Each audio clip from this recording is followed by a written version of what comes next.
तो पिछले सप्ताह दूसरे अध्याय के 44 दोहे तक हमने पढ़ा, जहाँ पे भगवान कुछ चीज़ों के बारे में हमें चेतावनी देते हैं। जैसे हम अपने बच्चों को सबसे बढ़िया चीज़ अगर खरीद के दें तो उसके साथ में उनको कुछ चीज़ें बताते हैं कि इसको सही ढंग से उपयोग करना, क्योंकि जो चीज़ें अच्छी होती हैं उनको सही ढंग से उपयोग न करने पे उनसे हमें हानि भी होती है। तो भगवान ने जो वेद, जो भगवान की स्वयं की वाणी है, उस वाणी के बारे में भगवान कहते हैं कि इस वाणी में बहुत सी ऐसी चीजें हैं जिससे तुम अपने उद्देश्य से विफल हो जाओगे। हम तो हमेशा सुनते आए कि वेद ही हमारे सब कुछ हैं, लेकिन भगवान यहाँ पे कह रहे हैं कि वेदों की कुछ चीजों पर आप मत लग जाओ, मत फंस जाओ, उसी में मत उलझे रहो। क्योंकि वेदों की चीजें इसलिए हैं कि हमें अपने कर्तव्य में लगाकर धीरे धीरे मोह में से निकालना। जैसे हमने उदाहरण देखा था कि जब बच्चा कड़वी दवाई को नहीं पीता तो माँ का उद्देश्य होता है तो पिए, इसलिए वो उसको कोई लालच देकर पीने के लिए उसमें उसको लगाती है। तो वैसे ही वेद हैं, क्योंकि हम अपनी भावनाओं में, कामनाओं में कई जन्म बिता दिए। ये पहला जन्म नहीं है, इसके पहले हमने अनंत जीवन जी कर आए। संसार के जो भी भोग हम सोच सकते हैं उन सब भोगों को हमने भोगा है। कभी राजा बने रहे होंगे, कभी स्वर्ग में देवता रहे होंगे, कभी अन्य जो लोक हैं वहां पर हम पता नहीं किस प्रकार के भोगों का उपभोग किए होंगे, इसलिए हमारी भावनाएं शुद्ध नहीं हुई हैं। तो वेदों का उद्देश्य है कि आप उन भोगों को वेदों से ही प्राप्त करके फिर वेदों में बताए गए जो श्रेष्ठ कर्म है, श्रेयस कर्म है, उनमें लग जाओ। जैसे वेदों में कभी पशु खाने वाले लोगों के लिए भी कहा गया कि इस प्रकार विधि से पशुओं को तुम खा सकते हो, परंतु इन मंत्रों का वाचन करके कि जैसे मैं जिस पशु को खा रहा हूं ये एक दिन मुझे भी खाएगा, मैं इसके फल को भोगने के लिए तैयार हूं, मैं भी इसी तरह काटा जाऊंगा। बार बार इस बात को पढ़कर सुनकर जब व्यक्ति उस प्रकार के कर्म को करेगा, एक दिन उसकी बुद्धि उस बात को पकड़ेगी कि नहीं, ये मैं क्या कर रहा हूं, ये मेरे लिए अच्छा नहीं, उसमें से वो निकल जाएगा। तो भगवान इस बात को लेकर वेदों की इस वाणी को निकृष्ट बताते हैं। निकृष्ट मतलब नीचा, अधम बताते हैं कि हमें वेदों की इस वाणी में नहीं लगे रहना है। और आज के श्लोकों को देखकर मैं प्रयास करूंगा कि हम इस तरह इस सब विषय को चर्चा करें कि उसका जो सार है उसको हम ग्रहण कर लें। नहीं तो हम श्लोकों को तो पढ़ लेंगे परंतु उसके बीच की जो सार गर्भित जो बात है उसको छूट जाती है। इन सारे श्लोकों में भगवान ने एक सिद्धांत को सब में लगा रखा है। वो सिद्धांत जो उन्होंने पिछली बार आरंभ किया था, व्यवसायत्मिका बुद्धि, कि हमारी बुद्धि व्यवसायी हो और अव्यवसायी बुद्धि ना हो। व्यवसायी बुद्धि मतलब जो बुद्धि अपने लक्ष्य में लगी हो, और अव्यवसायी बुद्धि मतलब जो अपने लक्ष्य को छोड़कर सब चीजों में लगी हो। जैसे हमें मान लो यहां से वैल्यू में कुछ खरीदने जाना हो या किसी से मिलने जाना हो, यहां से हम बैठे और यहां से कई पार्क आते हैं बीच में, उस पार्क में चले जाएं, वहां थोड़े घूमें, वहां पे कुछ तरह तरह की चीजों को देख करके फिर गाड़ी में बैठें, फिर थोड़े आगे जाएं तो कुछ अलग जो शॉपिंग कॉम्प्लेक्स है उसमें घुस जाएं, वहां पर कुछ समय बिताकर कुछ चीजें करके फिर आए, फिर फ्रीवे में एंट्री लेकर के कहीं और एग्जिट लेकर के वाटर फ्रंट पे चले जाएं। सब चीजें अच्छी हैं, नहीं? कुछ लोगों का वीडियो बड़ा कट कर आ रहा है अगर ठीक रखोगे तो मुझे थोड़ा अलाइनमेंट रहता है कहने में।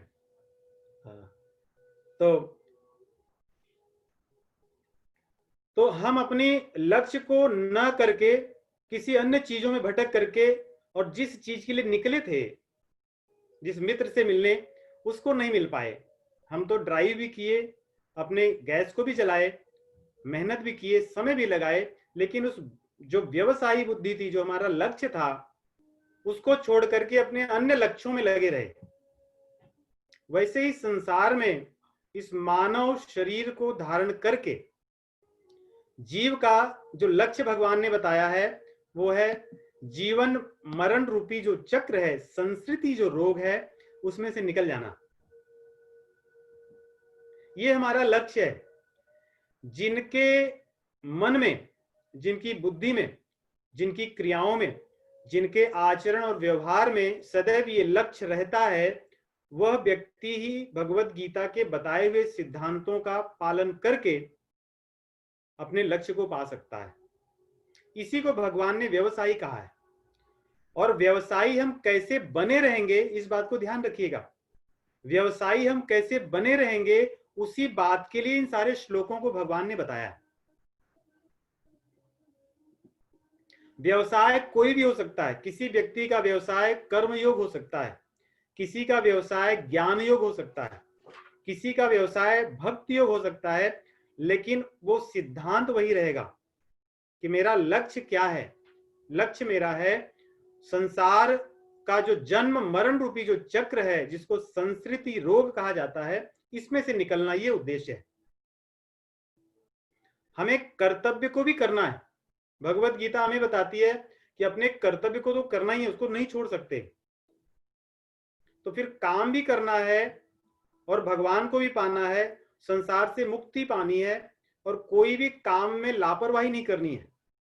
जैसे हमारे मन में प्रश्न उठता है कि इसमें लग जाएंगे तो हम अपने काम को नहीं करेंगे, सब छोड़ देंगे।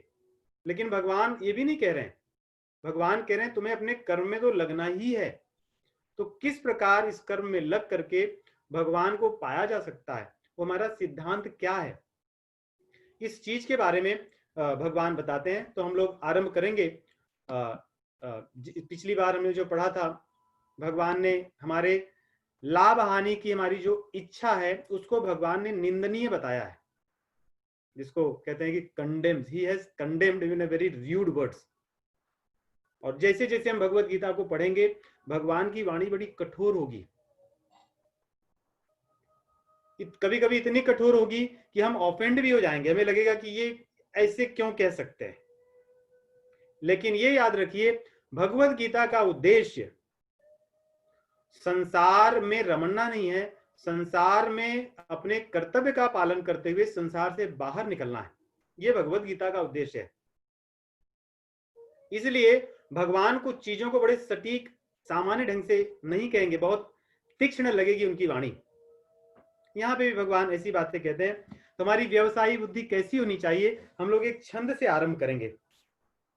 हमारी पुस्तक में एक बड़ा सुंदर छंद है, पृष्ठ पेज नंबर 131 पे सौरभ जी भेज देंगे आप सभी को।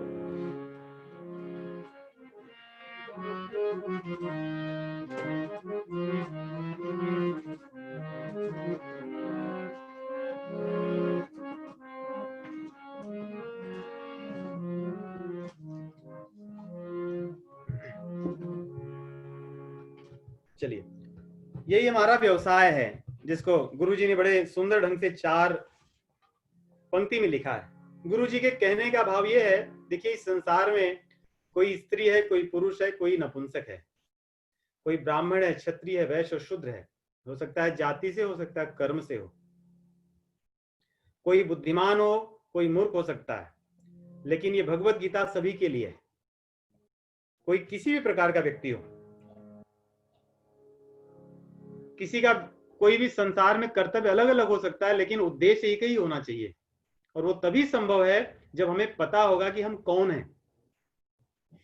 चलिए 36 नंबर जो है इसमें, नहीं मैं हूं ब्राह्मण, नहीं मैं कोई राजपुत्र। नहीं मैं हूं ब्राह्मण, नहीं मैं कोई राजपुत्र, नहीं मैं हूं वैश्य न चतुर्थ वर्ण खास हूं।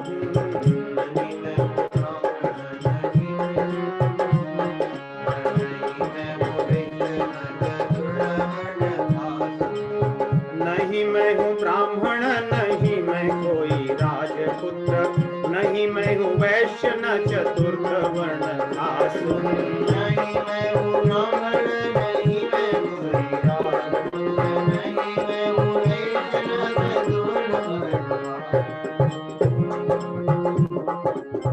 न मैं ब्रह्मचारी न गृहस्थ, नहीं वानप्रस्थ, नहीं मैं सन्यासी घर बार से उदास हूँ।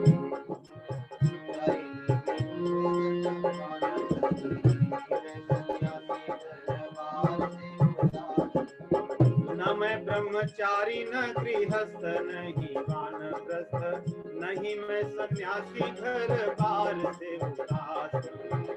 नहीं ब्रह्मचारी न गृहस्थ, नहीं वानप्रस्थ, नहीं मैं सन्यासी घर बार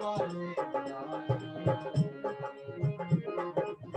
नहीं मैं नपुंसक हीन पुरुष पुन, ललना ललित न मैं काम प्रेम पास।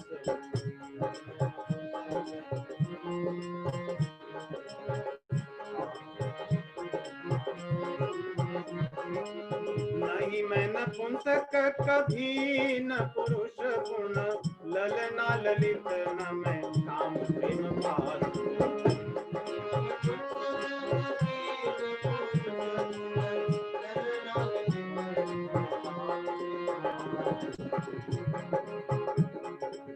राम भद्राचार्य राम भद्र जू का दास जीव, राम भद्राचार्य राम भद्र जू का दास, राम भद्राचार्य राम भद्र जू का दास जीव, सीतापति पद दास दास अनुदास हूँ, सीतापति पद दास दास अनुदास, सीतापति पद दास दास अनुदास हूँ, राम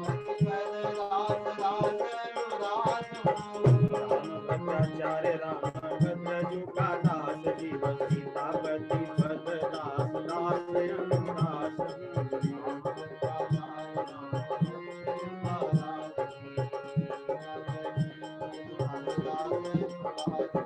सीतापति पद दास दास अनुदास, सीतापति पद।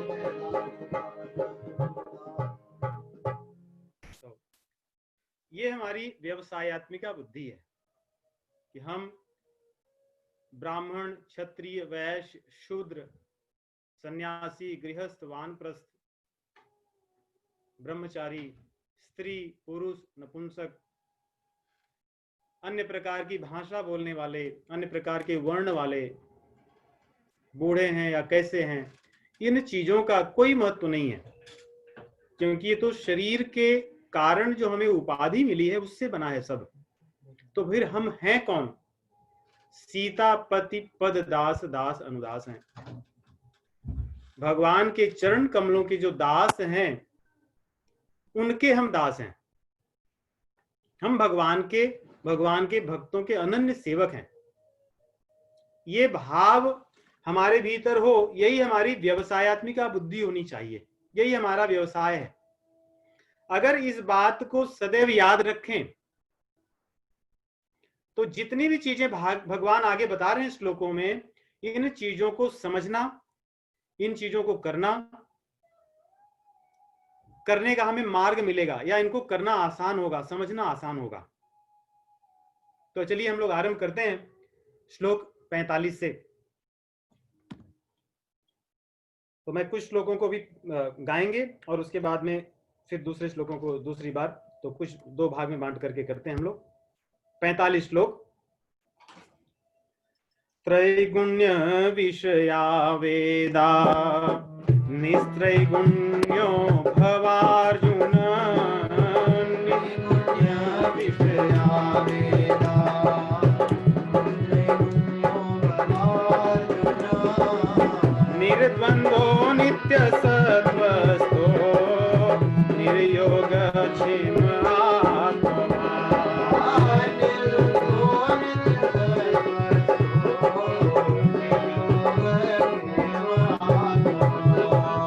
यावानर्थ उद्पाने सर्वतः सम्प्लुतोदके तावान् सर्वेषु वेदेषु ब्राह्मणस्य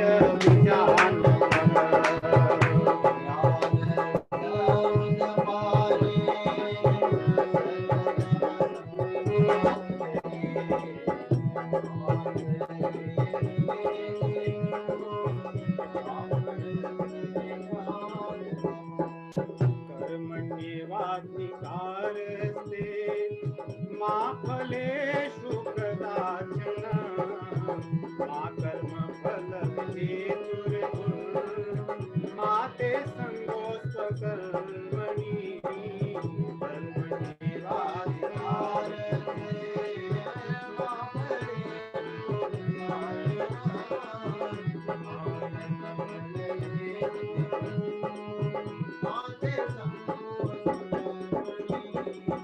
योगस्थः कुरु कर्माणि सङ्गं त्यक्त्वा धनञ्जय सिद्ध्यसिद्ध्योः समो भूत्वा समत्वं योग उच्यते।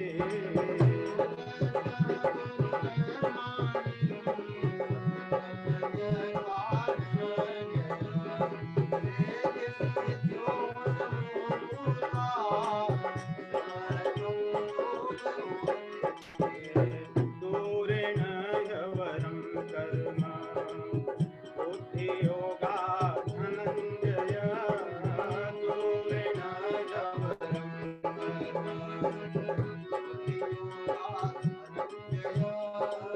बुद्धौ शरणमन्वीक्ष कृपणाः फलहेतवः।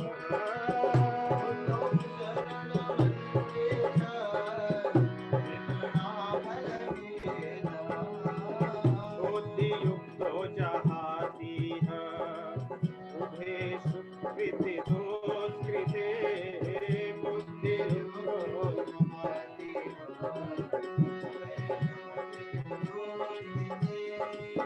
तस्मात् योगाय युज्यस्व योगः कर्मसु कौशलम्।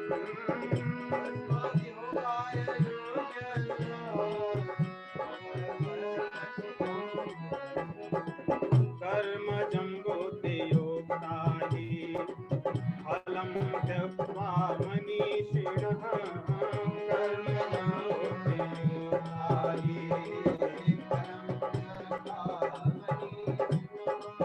जन्मबन्धविनिर्मुक्ताः पदं गच्छन्त्यनामयम्।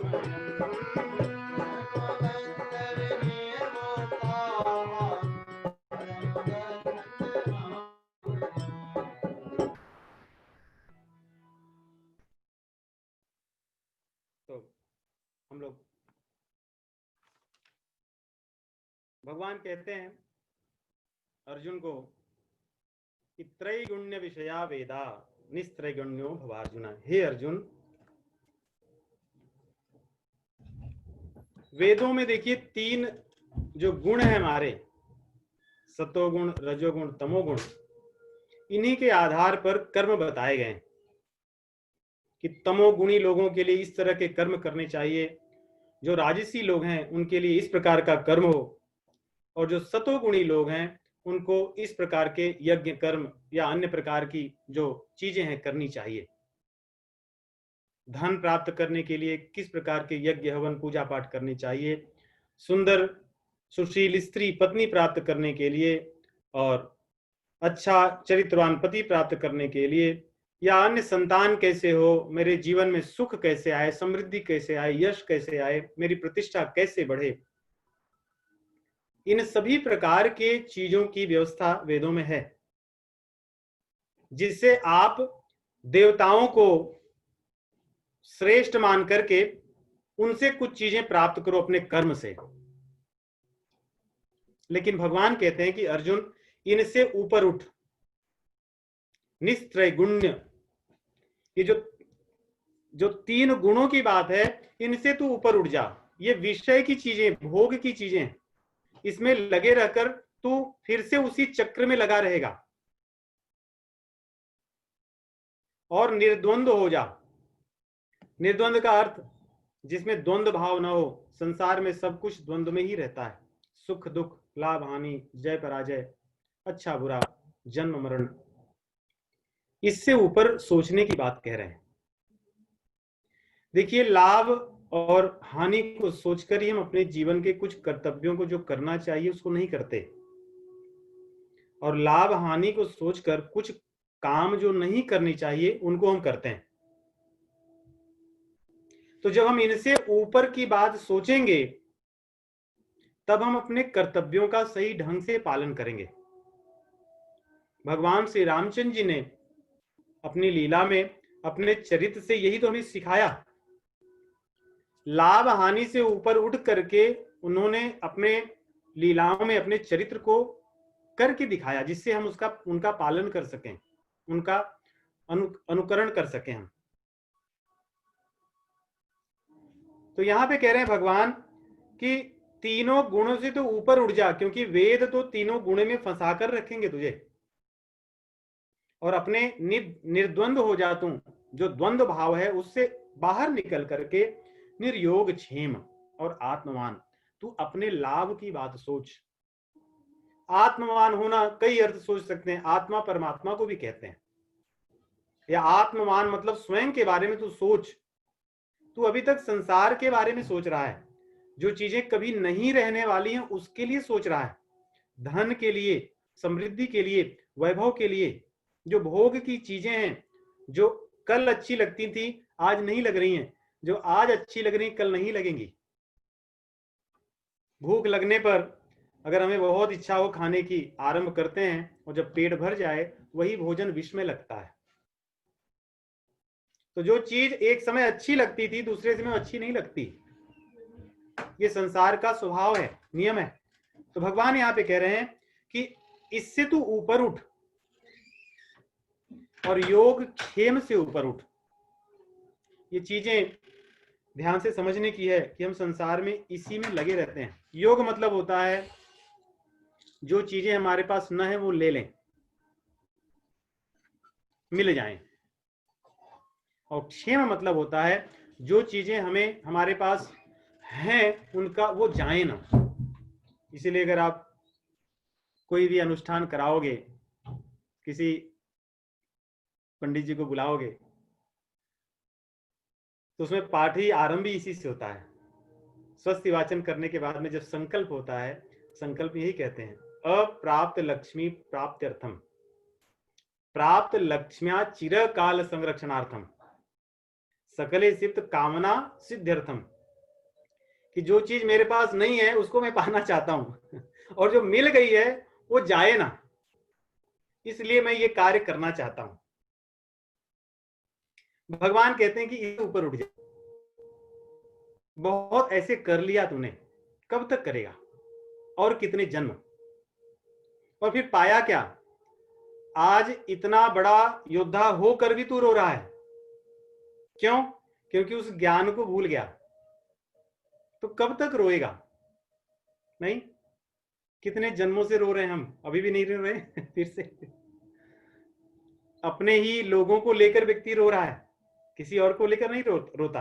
अपने जो पास के थे पति पत्नी, फिर उनसे आगे संतान को लेकर, माता पिता को लेकर, उसके बाद अपने संबंधियों को लेकर, उसके बाद अपने ज्ञातियों को लेकर, उसके बाद अपने मित्रों को लेकर, फिर संसार को लेकर, इन्हीं को लेकर रो रहे हैं। लेकिन कब तक? भगवान कह रहे हैं इसमें योग क्षेम से ऊपर उठ जा, और नित्य सत्वस्थ।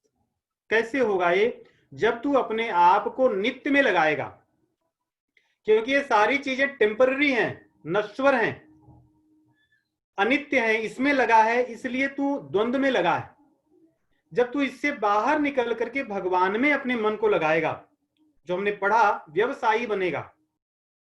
सीता पति पद दास, दास अनुदास हूं, भगवान का, भगवान के भक्तों का मैं दास हूं, इस भाव से जब संसार में होगा तो तेरी बुद्धि उस नित्य में लगेगी, परमात्मा में लगेगी, भगवान में लगेगी। तो एक तरह से हम देखें तो भगवान अर्जुन को वेदों से दूर ले जा रहे हैं। तो इसका मतलब क्या, भगवान वेदों की निंदा कर रहे हैं? ऐसा नहीं है, क्योंकि शास्त्रों में हमारे तो कहा गया कि जो व्यक्ति वेद की निंदा करता है वो तो घोर नरक में रहेगा। वेदों की निंदा सर्वथा वर्जनीय है, यहां तक कि यदि कोई निंदा करता हो तो वहां हमें रुकना भी नहीं चाहिए, उससे हमें दूर भागना चाहिए। एक कुर्म पुराण में बहुत सुंदर श्लोक आता है, भगवान शिव जी कहते हैं, भूतानां प्रियकारी स्यात् न परद्रोह कर्मधीः न वेद देवता निंदाम कुर्यात् तैश्च न संवसेत। अगर कोई देवताओं की और वेदों की निंदा करे तो उससे दूर हो जाना चाहिए, उससे उसकी बात कभी सुननी नहीं चाहिए। तो यहाँ पे भगवान वेदों की निंदा नहीं कर रहे हैं, लेकिन हमारी बुद्धि को बता रहे हैं कि तू इसमें ही मत लगे रह।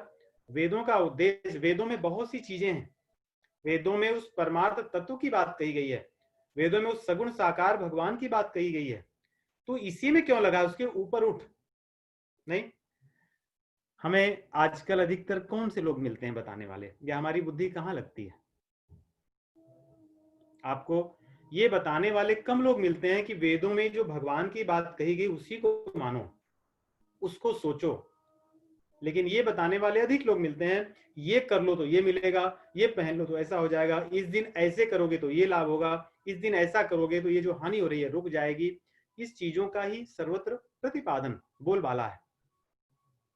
क्यों? क्योंकि व्यक्ति का स्वभाव लोभ में है, कामनाओं में है, उसकी इच्छाओं में है। इसलिए भगवान इस तरह के विचार की निंदा कर रहे हैं, वेदों की निंदा नहीं कर रहे हैं, और योग क्षेम से बाहर निकलने के लिए कह रहे हैं। और यही स्वभाव होता है, हमें जितनी चीजें मिली नहीं उसके पीछे हम पड़े रहते हैं, और मिल जाने के बाद उसको पकड़ कर रखना चाहते हैं। यही चीज भगवान कह रहे हैं कि इससे बाहर आओ, क्योंकि वैसे भी सब चीजें छूटनी ही है, कोई साथ में नहीं रहेगी। तो इस भावना से बाहर आने के लिए कह रहे हैं। आगे भगवान कहते हैं, जैसे यहां पे उदाहरण देते हैं, जैसे एक बड़ा जलाशय मिल जाए शुद्ध जल से भरा हुआ, उसके बाद क्या कोई आदमी छोटे जलाशयों के पीछे पड़ेगा? कहते हैं बड़ा जलाशय मिल जाने पर, देखो छोटे जलाशय में बड़ी कमी होती है, उसमें अगर कोई नहा ले तो पानी गंदा ही रहता है अधिकतर समय तक, या उसमें कपड़े धो लो तो पूरा पानी पीने लायक नहीं रह जाता। लेकिन जो बड़े जलाशय हैं, बड़े बड़े जो झील हैं, लेक्स हैं, तालाब हैं, जैसे मान लो अपने यहाँ वॉशिंगटन लेक है, लेक वॉशिंगटन, इसमें कोई एक जगह कपड़े धो ले तो जलाशय पूरा गंदा नहीं होगा, कोई नहा ले तो पूरा जलाशय गंदा नहीं होगा। जो हमारी गंगा जी हैं, वो तो लोगों ने अपने कुकर्मों से उनके जल को दूषित किया, लेकिन गंगा जी का उसी रूप में अगर रहें, केवल उनका जल हम अपने दैनिक कार्य के लिए प्रयोग करें तो कभी दूषित नहीं होगा। तो भगवान कह रहे हैं इसी प्रकार परमात्मा के रस को पा जाने पर, जब परमात्मा का रस मिल जाता है तो बाकी संसार का रस फीका हो जाता है। जब बड़ी चीज किसी को मिल जाए, किसी को $1,000,000 का पैकेज मिल जाए, तो फिर वो $100,000 के पैकेज पे क्यों बैठा रहेगा, उसके बारे में क्यों प्रयास करेगा? वो तो मूर्ख ही होगा। इसीलिए गोस्वामी जी ने बड़ा सुंदर एक चौपाई कही है, जप तप मख समदम व्रत दाना ज्ञान विराग जोग विज्ञाना सब कर फल रघुपति पद प्रेमा यही बीनु को न पावई क्षेमा। कि हम जो भी करें वेदों में, जप तप मख व्रत दान धर्म, जो भी चीजें करें, इन सब चीजों से ऊपर उसका फल है भगवान के प्रति प्रेम होना, भगवान के तत्व का अनुभव होना, केवल भोग नहीं है।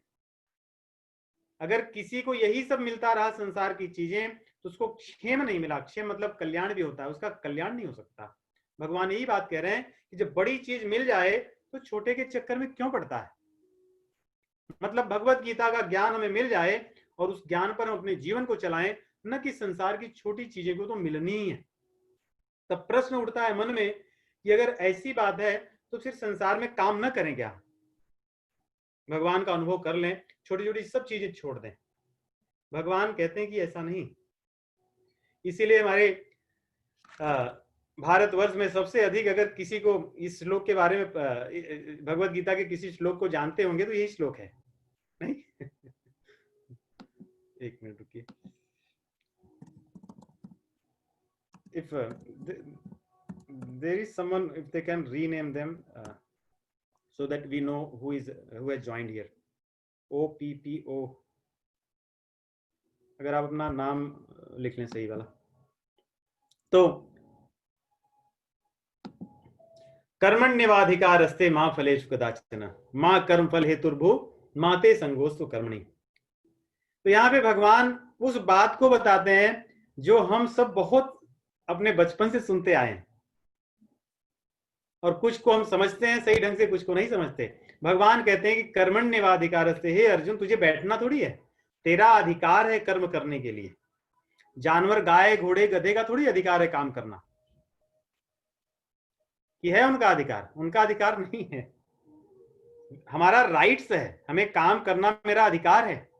मतलब इससे तुम्हें कोई रोक नहीं सकता। भगवान इसका मतलब यह है कि मैं किसी भी पंथ में हूं, किसी भी देश में जन्मा हूं, किसी भाषा को जानने वाला हूं, किसी भी पंथ का मानने वाला हूं, कर्म करना मेरा अधिकार है, कोई रोक नहीं सकता। लेकिन फल पे मेरा अधिकार नहीं है। लेकिन हम इसी में भ्रमित होते हैं, और इसी को कई बार हम लोग मान लेते हैं कि हम कुछ भी कर रहे हैं वही कर्म भगवान करने के लिए कह रहे हैं। ऐसा नहीं, भगवान यहाँ पे कह रहे हैं कि तुम्हारा जो कर्तव्य कर्म है, राजा हो तो राजा का, नेता हो तो नेता का, व्यवसायी हो तो व्यवसायी का, गृहस्थ हो तो गृहस्थ का, सन्यासी का मार्ग अपनाए हो तो सन्यासी का, वानप्रस्थ में जीवन जी रहे हो तो वानप्रस्थियों का, पुत्र हो तो पुत्र का, पत्नी हो तो पत्नी का, पति का, मतलब जो भी जिसका कर्तव्य कर्म है, हम सबको पता है, उसमें जानने की आवश्यकता नहीं है। हमें सब पता है कि हमारा कर्तव्य क्या है। कहते हैं उसमें तुम्हारा अधिकार है, मतलब उसको तुम छोड़ दो, ऐसा नहीं होना चाहिए। क्योंकि मनुष्य को ही उस कर्म को करने का अधिकार है, और मनुष्य के अतिरिक्त और कोई नहीं कर सकता। लेकिन फल में अधिकार नहीं है। जहां हमारा अधिकार ना हो वहां हम जाएंगे तो दुखी होंगे। अगर किसी ऐसी बिल्डिंग में जहां हमें एक्सेस ना हो, वी आर नॉट ऑथराइज्ड, वहां जाने में हमें दंड मिलेगा या दुख होगा। हमारे जीवन की विडंबना यही है। देखिए, हम पहले क्या थे, किस प्रकार के कर्म किए, वो हमारा प्रारब्ध है, वो चीजें हमारे जीवन में मिलनी ही है। या कोई भी हम कर्म करते हैं उसमें हम अकेले नहीं करते। यहाँ पे हम चर्चा भगवत गीता की कर रहे हैं, ये जूम की अगर कोई टेक्निकल समस्या हो तो हम ये कार्य को नहीं कर सकते। मतलब काम करना तो हमारा अधिकार है, लेकिन कार्य संपन्न हो जाए ये हमारे हाथ में नहीं है। और अगर मान लो सब कुछ ठीक ठाक चलता भी रहा तो जितने लोग हम लोग हैं, हम अपने गति मति बुद्धि के अनुसार चीजों को अलग ढंग से समझेंगे और उसका फल अलग होगा। एक ही घर में अगर दो भाई बहन है, या दो भाई हैं या दो बहन हैं, अगर आप उनको समान वही भोजन दो, वही शिक्षा दो, वही ज्ञान दो, दोनों के व्यवहार में हमेशा अंतर होता है, दोनों की सोच में अंतर होता है। वही पिछले जन्म के कर्मों का प्रभाव है। इसीलिए दोनों अगर कोई भी कार्य वही समान कार्य करेंगे, उसका फल अलग होगा। इसलिए भगवान कहते हैं कि फल तुम्हारे अधिकार में नहीं है, फल तो मेरे या प्रकृति के अधिकार में है, लेकिन काम करना तुम्हारा अधिकार है, काम तुम नहीं छोड़ सकते। दूसरी बात भगवान कहते हैं मां कर्म फल हेतुर्भुर, कर्म करने में तुम ही या तुम्हारा योगदान है ये मत सोचो। मतलब ये कि मेरे कारण ये कर्म हो रहा है ये सोचो मत। नहीं, हम कोई भी कार्य करते हैं उस कार्य में हमारे अतिरिक्त भी बहुत से लोग हैं। हमारा एक परिवार ही सही ढंग से चले उसमें सभी लोगों का योगदान की आवश्यकता है। एक आदमी परिवार का अगर चाहे तो परिवार में सबको परेशान कर सकता है। इसका मतलब यह है कि कर्म का फल मेरे कारण हो रहा है ऐसा नहीं हो सकता कि मैं ये कार्य किया इसका जो फल है वो मेरे कारण हुआ, क्योंकि आप तो परवश हो, आप स्वतंत्र नहीं हो। अगर हम कोई कार्य करने जाएं उस दिन हमारे पेट में बहुत पीड़ा हो जाए, हमारे दांत में बहुत पीड़ा हो जाए, हम काम को नहीं कर सकते। इसका मतलब हम इंडिपेंडेंट नहीं है। हम कार्य को करने के लिए बाहर निकलें, बाहर कहीं प्रोटेस्ट हो, हम वहां नहीं जा सकते। हम इंडिपेंडेंट नहीं, स्वतंत्र नहीं है। ये तो मैं बहुत स्थूल उदाहरण आपको दे रहा हूं, ऐसे ही सूक्ष्म उदाहरण आप जाके देखो। एक एक छोटी छोटी चीज में हम निर्भर हैं सब चीजों पर। इसलिए भगवान कहते हैं तुम कर्म के फल को देने वाले ऐसा मत समझो वो कोई और है। वो 18वें अध्याय में भगवान बताते हैं कौन है। अंत है। तब तक के लिए हम इतना ही समझें कि हमारे हाथ में सब कुछ नहीं है, थोड़ा सा अंश है, हम कर्म कर सकते हैं, इतना हमारे हाथ में है, फल हमारे हाथ में नहीं है। और आगे तो मन में ये आता है जब फल हमारे हाथ में तो कर्म करे क्यों, जरूरत क्या है। जब शरीर मिला है तो कर्म तो करना ही है। जिस दिन शरीर का नाश होगा, देखिए जब भी हमें कोई शरीर मिली है, शरीर मिली ही है कर्म करने के लिए। तीसरे अध्याय में भगवान कहेंगे, आप सोच कर देखिए बिना कुछ कर्म किए आदमी रह ही नहीं सकता। अगर हम कहें कि हम बैठे हैं तो बैठने की तो क्रिया हो ही रही है, सोए हैं तो भी लगता है कुछ नहीं करें, लेकिन सोने की क्रिया हो रही है। उस क्रिया में समय जा रहा है, उस समय में कुछ तो हो रहा है, आपके शरीर की हलचल है, श्वासों का आना जाना है। तो बिना काम के कोई नहीं रह सकता, कर्म का फल है। अगर हम कहें ऐसे बैठकर बस देख रहे हैं बाहर, कुछ काम नहीं कर रहे हैं, उसका कुछ पाप फल नहीं है, उसका कुछ पुण्य नहीं, ऐसा है। अगर आप बैठकर देखते रहो, किसी अच्छी चीज को देख करके अच्छा सोच लिए तो आपको पुण्य मिल गया, किसी बुरी चीज को देखे और बुरा सोचे तो पाप मिल गया। तो कोई भी ऐसा क्षण नहीं जो हमारा कर्म बंद हो। इसलिए भगवान कहते हैं तू ऐसा मत सोच कि बिना कर्म किए ही तू जी लेगा, ऐसा संभव ही नहीं है। जो चार चीजें इस श्लोक में भगवान बताएं कि कर्म करना हमारा अधिकार है, फल पे हमारा अधिकार नहीं है, और मेरे कारण कर्म हो रहा है ऐसा सोचना मूर्खता है। और चौथा बताए कि चाहे जो हो जाए कर्म तुम्हें करना ही है और पूरे मन से काम को करना है।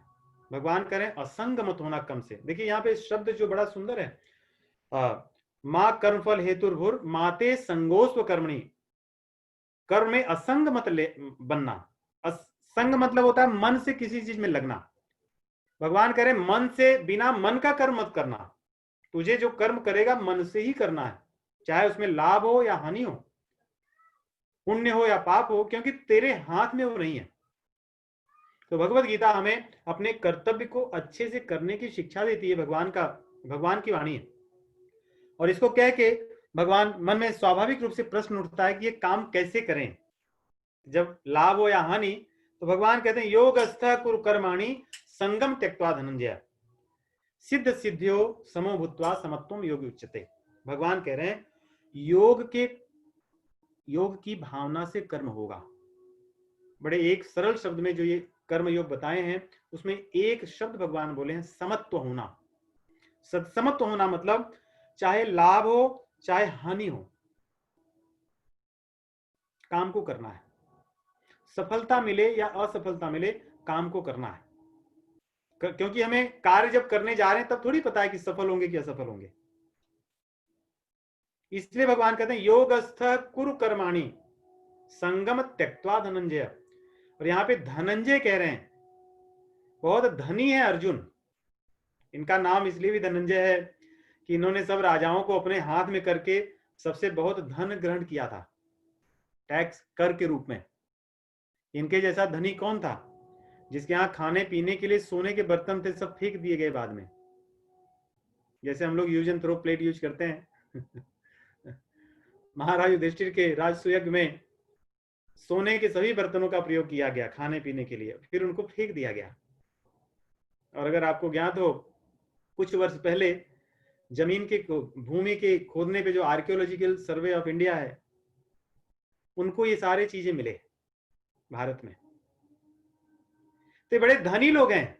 भगवान कह रहे हैं कि तुम बहुत धनी वाले हो, धन वाले हो, धनी हो, इसलिए और भी संग त्यागो, क्योंकि जिसके पास अधिक धन होता है वो अधिकतर आसक्तियों को त्याग नहीं पाता, कठिन होता है त्यागना। कह रहे हैं कि अपनी आसक्ति को छोड़कर चाहे सिद्धि मिले या असिद्धि, सिद्धि मतलब सक्सेस होता है, बहुत उसका एकदम लिटरल ट्रांसलेशन है, सिद्धि मतलब पास हो जाना, सफल हो जाना। भगवान कह रहे हैं कि किसी कार्य में तुम सफल हो जाओ या असफल हो जाओ, उसमें मत विचार करो, लेकिन कर्तव्य मानकर करो। जैसे अगर किसी को पता है कि मेरे पुत्र को मुझे पढ़ाना लिखाना है, अब ये नहीं पता कि वो पुत्र आगे चलकर मेरे द्वारा बताए गए मार्ग पर चलेगा या नहीं चलेगा, किसको पता है? हमें नहीं पता है। तो क्या हम अपने कर्तव्य को नहीं करेंगे? कर्तव्य को तो करना ही है।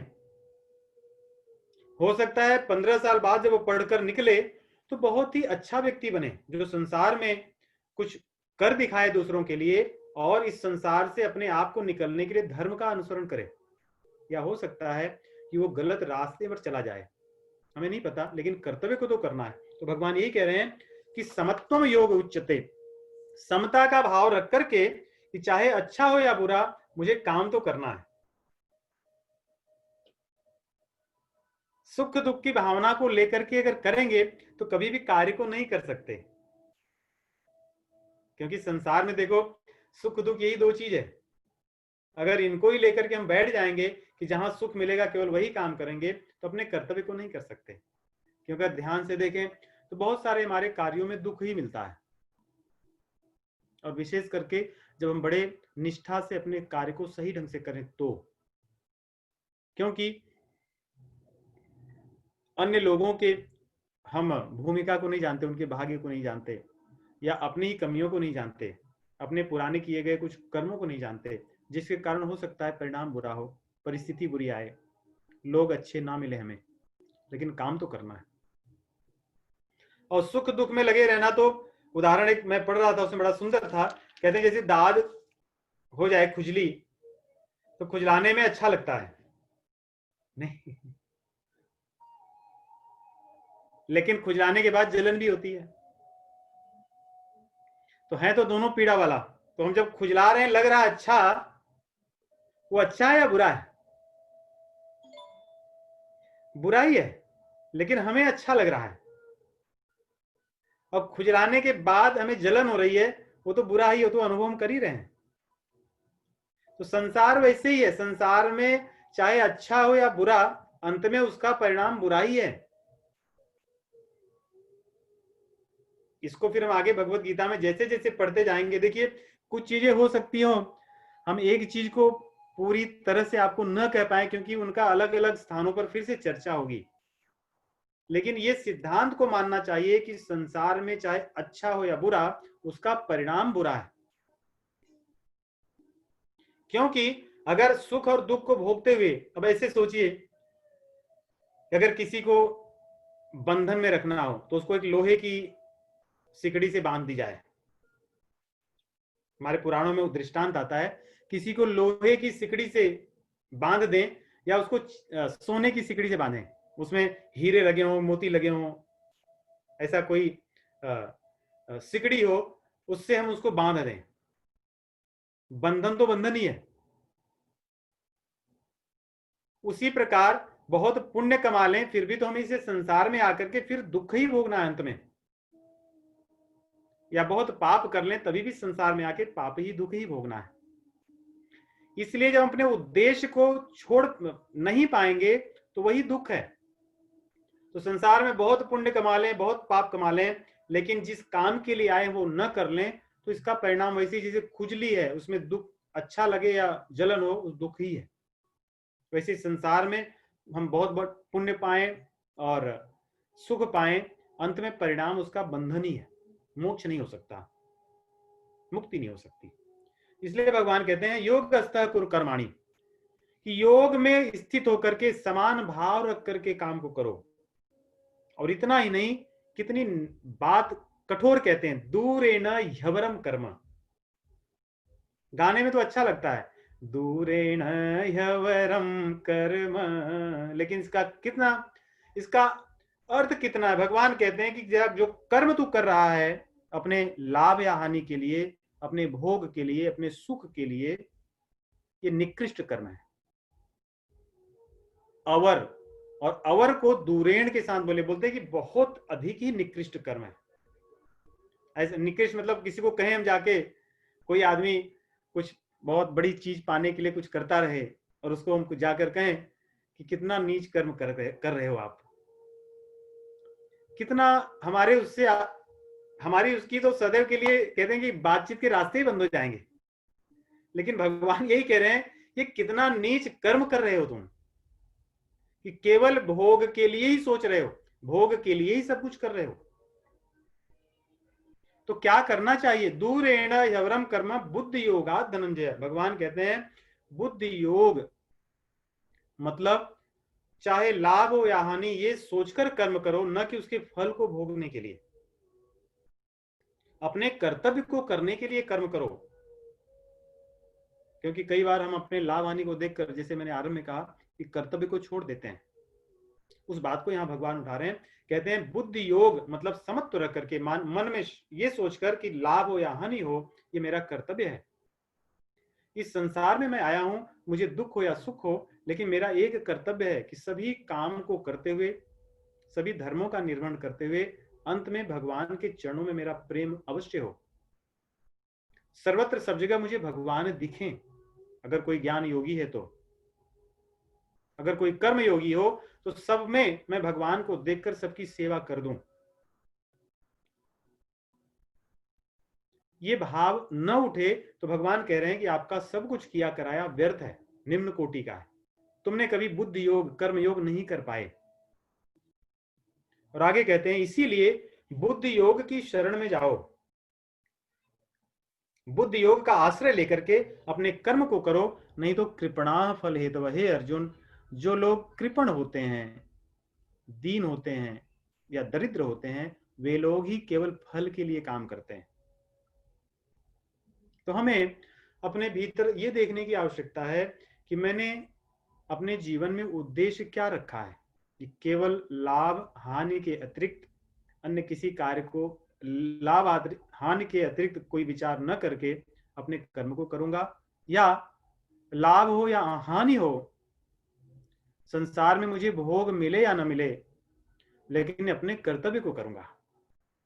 हो सकता है मेरे पास इतना न इतनी ही चीजें हो संसार की, लेकिन मैं अपने कर्तव्य को करूं। इसलिए भगवान कृपण शब्द उपयोग कर रहे हैं। देखिए, कृपण मतलब कंजूस भी होता है।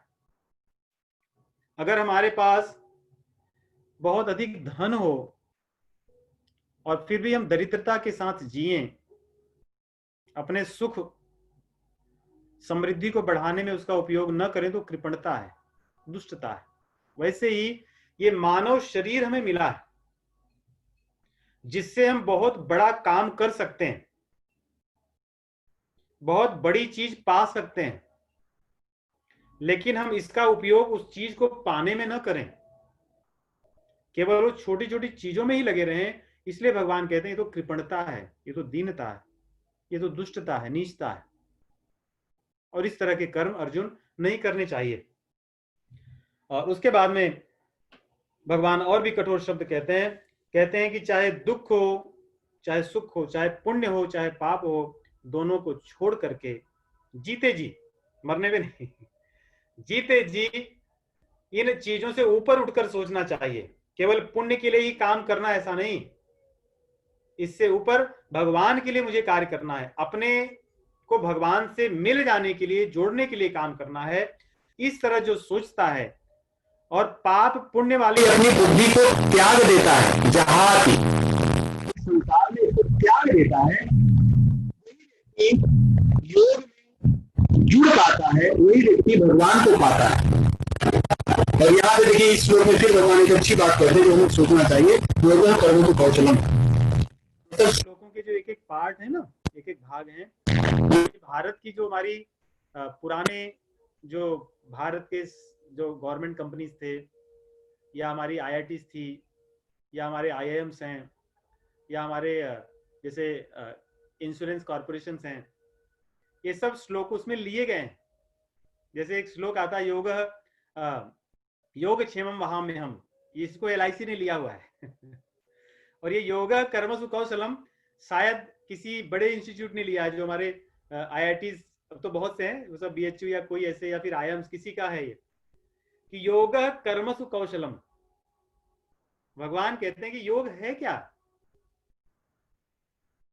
कहते हैं हर कार्य को करते हुए योग को करना ही कुशलता है, एक्सपर्टीज है। इसका कुछ लोग अर्थ अलग लेते हैं, कहते हैं कि योग वो है जिसको, जो अपने काम को आप अच्छे से कर लो, वही योग है। ऐसा नहीं है, इसमें अंतर समझिए आप। ये अंतर समझोगे तो फिर हम भ्रम से बाहर निकलेंगे। हम अपने काम को अच्छा कर लें, ये योग नहीं है। भगवान कहते हैं काम में योग करो, ये कुशलता है। दोनों में अंतर है। अगर मान लो कोई आदमी चोरी करने जा रहा है, अगर हम इस श्लोक का अर्थ लें कि काम को अच्छे से कर लो, वही योग है और ये चीज हम करते हैं नहीं। हमने देखा है कि लोग कहते हैं कि भगवान ने कहा है भगवत गीता में, योग कर्मसु कौशलम, तो चाहे छल के, चाहे गाली देकर, चाहे जबरदस्ती, चाहे जैसे अपने काम को करा लो, वही योग है। तो अगर कोई चोर कहे कि मैंने बड़े अच्छे से चोरी कर ली है, मैंने योग का काम कर लिया, तो ये सही नहीं है। भगवान कहते हैं अपने कर्म में योग रखो। योग रखना मतलब यहाँ पे कर्म योग की बात कर रहे हैं। सबे समान बुद्धि रखो, लाभ हो या हानि हो, कर्म तो करूंगा मैं अच्छे से। हम कोई दुकानदार हैं, तो ऐसा नहीं कि मेरी लाभ हो इसलिए मैं कुछ गलत चीजें मिलाकर बेचूं, ऐसे होता ना, ऐसे झूठ बोलकर बेचूं, छल करके बेचूं, जिससे मुझे लाभ मिल जाए, ये उद्देश्य नहीं है। तो हमें अपने कर्म को करते हुए समत्व रखना चाहिए, योग रखना चाहिए। ये बात कह करके भगवान कहते हैं कि हे अर्जुन, जब भी कोई काम करोगे तो काम करने पे फल मिलेगा, है कि नहीं? कोई भी काम आप करें उसका फल मिलेगा। जब तक फल मिलेगा तब तक ये शरीर मिलेगी। हमें अपने कर्म को ही नष्ट करना है, कर्म का जो फल है उसको नष्ट करना है। हम उसके भोगी न बने। जैसे मान लो हम ऑफिस में बहुत अच्छे काम करें, तो हमें अपने आप उसका कुछ ना कुछ तो मिलेगा, इंसेंटिव किसी रूप में। और अगर गलत काम करें तो उसका किसी न किसी रूप में हमें दंड मिलेगा। हम उससे नहीं बच सकते, लेकिन हमारे पास एक विकल्प है कि अगर हम अच्छा काम करें तो हम उस फल को किसी को दे सकते हैं कि जो मुझे मिलने वाला है ये मैं नहीं लूंगा, I want to donate to someone. तो फिर हम उसके भोगी नहीं बनेंगे, लेकिन फल जब तक हमें मिलेगा तब तक हमें शरीर लेनी होगी, शरीर धारण करना होगा। इसलिए भगवान पहले ही बोले कि कर्म मेरे कारण हो रहा है, ऐसा मत सोचो। जब ऐसा सोचोगे तो उसका फल भी तुम्हें मिलेगा। कर्म अगर किसी और के कारण हो रहा है, इस भाव से कर्म को करोगे तो उसका फल भी तुम्हें नहीं मिलेगा और तुम बंधन से निकल जाओगे। इसी बात को भगवान 51 श्लोक में कहते हैं कि कर्मजम बुद्धि युक्ता ही फलम त्यक्त्वा मनीषिणः जन्म बंध विनिर्मुक्ता पदम गच्छन्ते नामयम्। कि जो लोग अपने कर्म के फल को त्याग करके अपने काम को करते हैं, वे लोग अनामय पद को पाते हैं। अनामय मतलब होता है, हम लोग भक्त लोग, आमय मतलब जहां पे दुख हो, कष्ट हो, और अनामय मतलब जो भगवान का चरण है, भगवान का लोक है, भगवान के चरण को हम प्राप्त करेंगे। उस स्थान को पाएंगे। कब? जब हम कर्ता नहीं है। कर्ता तो और सब है, कर्ता तो भगवान है। क्योंकि भगवान की यदि कृपा ना हो तो मैं बैठकर यहां बोल भी नहीं सकता, आप सब बैठकर सुन भी नहीं सकते चाह कर भी। इसलिए भाव ये हो कि कर्ता तो मेरे प्रभु हैं, मैं एक माध्यम हूं, तो फल भी तब मुझे नहीं मिलेगा। तब उस पाप और पुण्य का मेरा उत्तरदायित्व नहीं होगा। और जब पाप पुण्य से मैं निकल जाऊंगा, वही बात करें जन्म बंध विनिर्मुक्ता, तो फिर से जन्म रूपी जो बंधन है उससे मैं निकल जाऊंगा। इस बात को यहाँ भगवान कहते हैं। हम लोग आगे पढ़ेंगे 52 श्लोक से। यदा ते मोह कलिलम बुद्धिर्व्यतितरिष्य तदा गन्तासि निर्वेदम श्रोतव्यस्य श्रुतस्य च। यदा ते मोह कलिलम बुद्धिर्व्यतितरिष्यति यदा ते मोहकलिलं तदा गन्तासि निर्वेदं श्रोतव्यस्य श्रुतस्य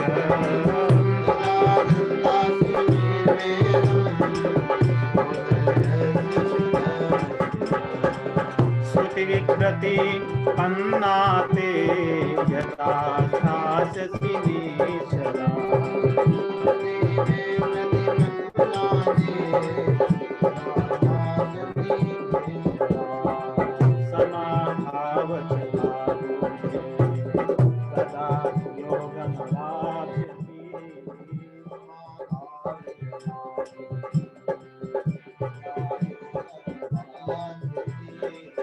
अर्जुन उवाच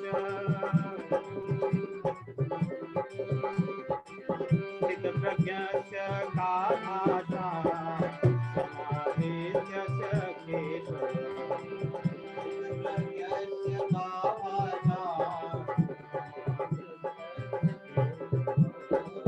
स्थितधिः किं प्रभाषेत किमासीत व्रजेत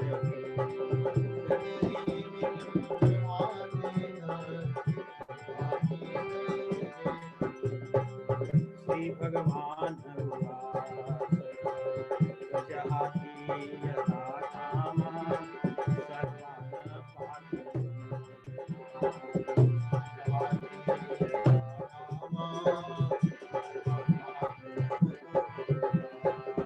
आत्मन्येवात्मना तुष्टः स्थितप्रज्ञः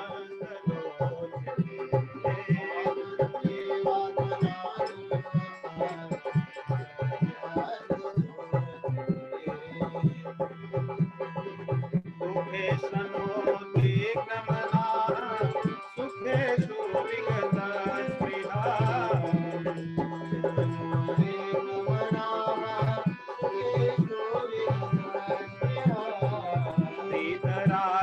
वीतरागभयक्रोध स्थितधिरमुनिरोचते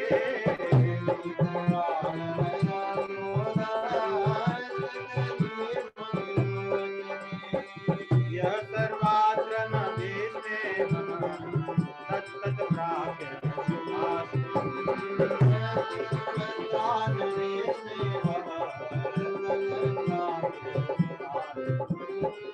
नाभिनन्दति न द्वेष्टि तस्य प्रज्ञा प्रदेशे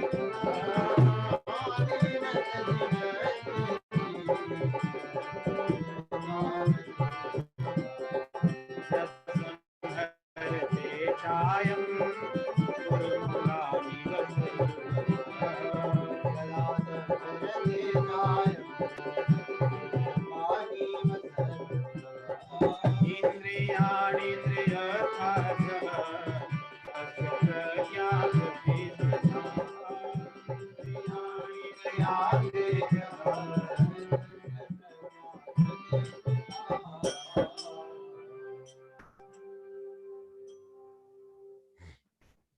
तो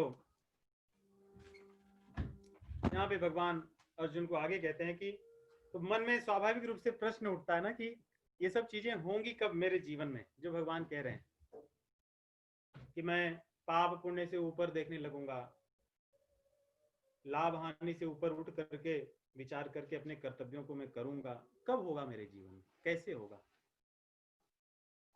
उसी को भगवान आरंभ कहते हैं कहना। यहां से एक नई, उसी बात को नए ढंग से समझाएंगे कि कैसे मिलेगा। भगवान कहते हैं यदा ते मोह कलिलम बुद्धिर्व्यतितरिष्यति तदा गंतासि निर्वेदम श्रोतव्यस्य सतस्य। कि जिस समय हमारी बुद्धि देखिए मोह में फंसी होती है, नहीं, मोह उसको कहते हैं जो शरीर से जो संबंध जुड़े हैं उन संबंधों के कारण सुख को पाने की इच्छा करना और दुख को मिटाने के लिए प्रयास करना। उन्हीं संबंधों के कारण कुछ लोगों को अपना मान लेना और कुछ लोगों को पराया मान लेना। यही मोह कलिल है। कलिल का मतलब या तो दलदल होता है, कीचड़ जिसमें से निकलना कठिन होता है, या कलिल का वास्तविक जो संस्कृत में अर्थ है वो घना वन है, जंगल जिसमें कुछ दिखता नहीं। सोचिए अगर घने जंगल में हो जहां पे विविध प्रकार के जंतु हों, राख जो पशु हों, वहां पे रहना कठिन है। वहां पे हम शांति से सोच नहीं सकते कुछ, और न तो वहां पे योग साधना कर सकते हैं। भगवान शिव जी सांख्य योग का शिक्षा देते हैं शौनक आदि ऋषियों को। उसमें भगवान शिव जी बताते हैं कि योग करना, कहते हैं कि जहां पे जीव जंतु हिंसक हों ऐसे वन में नहीं करना चाहिए। जहां पे भोग विलास से इच्छा करने वाले लोग हैं वहां पे नहीं कर सकते। ऐसे बहुत से स्थान बताते हैं, उसमें से एक ये भी होता है, मतलब जो कलिल हो, घना जंगल हो, घनघोर जीव जंतु हो, वहां एक काम नहीं हो सकता। वही बात यहां भगवान कहते हैं कि जब तक तुम्हारी बुद्धि अपने पराये रूपी जो मोह है ऐसे दलदल में, ऐसे घने जंगल में फंसी होगी, आप तब तक इस बात को नहीं समझ सकते। जब तक बुद्धि इसमें से निकलेगी नहीं, और जब तक तुम्हें जो भोग तुमने सुन रखा है, देखिए हम लोग भी कभी कुछ चीजें जानते हैं कि ये चीजें सुख की हैं, कुछ चीजें हम जानते हैं लेकिन सुने हैं नहीं। जैसे कोई क्यों अच्छा काम करता है कि पुण्य करोगे तो स्वर्ग जाओगे, पुण्य करोगे उसका फल ये मिलेगा, ये सुने हम। कुछ चीजें हम नहीं जानते। तो भगवान कह रहे हैं जो चीजें तुम जानते हो, सुने हो अभी, और जो चीजें तुमने सुना है लेकिन अभी मिली नहीं आपको, श्रोतव्य, जब तक तुम्हारी बुद्धि इन तरह के मोह में से नहीं निकल जाएगी तब तक तुम नहीं कर सकते। और इतना ही नहीं, श्रुति विप्रतिपन्नाते यदा स्थास्यति निश्चला समाधा वचला बुद्धि तदा योग मोक्षसी। तुम्हारी बुद्धि जब तक श्रुति विप्रतिपन्न, ये एक शब्द है, श्रुति मतलब होता है वेदों में बताए गए जो कर्म कांड या अन्य जो विधि हैं उनका जो फल है उसको श्रुति कहते हैं। हमारे यहाँ श्रुति बहन का नाम भी है। श्रुति मतलब होता है जो हमें फल बताया गया, वो फल। विप्रतिपन्न, प्रतिपन्न मतलब होता है किसी चीज से बाहर निकलना, और विप्रतिपन्न मतलब विशेष रूप से बाहर निकलना। यहां भगवान कह रहे हैं जो वेदों में फल वाले काम बताए गए हैं उसमें से जब तुम्हारी बुद्धि भली भांति बाहर निकल जाएगी, नहीं हम सुनते ना ये करने से ये होगा, ये करने से ये होगा, ये पाठ करने से ये होगा। इसीलिए कई लोगों को मैं जैसे बताता हूं कि आपको भगवान का नाम जपना चाहिए और ये काम करना चाहिए, तो उनके यहाँ कई बार लोगों के यहाँ एक साल में एक बार जाते हैं, एक साल में एक दो बार जाते हैं। तो उनको पूछो क्या करते हो, मैं ये पाठ करता हूँ, मैं ये करता हूँ, मैं ये करता हूँ, ये करता हूँ, ये मेरे दादा ने बताया था, ये मेरे फ्रेंड के पिताजी ने बताया था, मुझे ये इन्होंने बताया था। 50 चीज उनके पास करने के लिए होती है, लेकिन उनको जो आवश्यक चीज है वो उनकी अंतिम चीज होती है, वो उनका प्रथम प्राथमिकता नहीं होती। इसलिए वो पहले 50 चीज पढ़ लेंगे क्योंकि ये पढ़ने से ये होगा, ये पढ़ने से ये होगा, ये पढ़ने से ये होगा, सारी चीजें उनको पता है। भगवान कह रहे हैं जब तक इस मोह में से नहीं निकलेगा। दूसरी चीज, जैसे देखिए संसार में मोह है ना, वैसे शास्त्रों के भी मोह है, जाल है ना। गोस्वामी जी कितने सुंदर इन बातों को इतने अच्छे ढंग से रखे हैं। कहते हैं चौपाई ना, श्रुति पुराण बहु कहे उबाई, श्रुति पुराण बहु कहे उबाई, छूटन अधिक अधिक अरुझाई, छूटन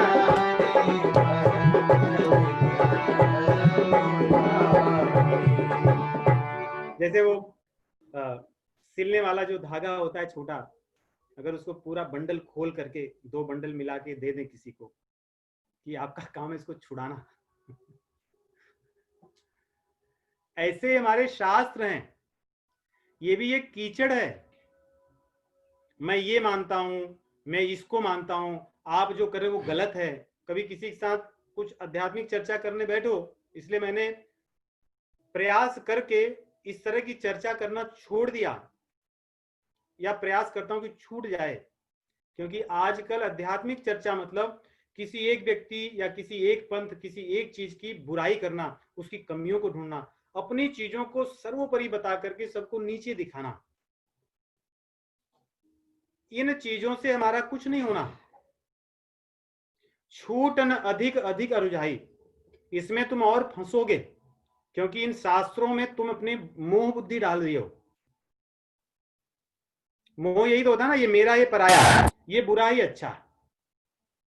तुम्हें तो परमात्मा से काम है। जैसे कोई शराबी होता है, जब शराब लेने जाता है दुकान, रास्ते में 1000 दुकान होती है, उसको किसी से लेना देना नहीं है, कौन सी दुकान खुली है, किसमें क्या है, उसको कुछ नहीं लेना देना है। वो सीधा जहां जाना है वहीं जाता है और अपना काम करके चला आता है। उसको पूछोगे रास्ते में क्या था, उसको कुछ नहीं पता। हमें वैसे ही व्यवसायी बनना है। कितने पंथ हैं, कितने लोग हैं, कौन क्या करता है, कौन क्या जपता है, कौन क्या करता है, हमें क्या लेना देना। हमें तो अपना लेना है। मेरे तो प्रभु राम, मेरे तो गिरधर गोपाल, जिसमें मेरा मन लग गया वो मेरे अपने। उनके नाम को जप कर, उनका आश्रय लेकर, उनकी भक्ति करके, उनकी सेवा करके मुझे इस संसार से निकल जाना है।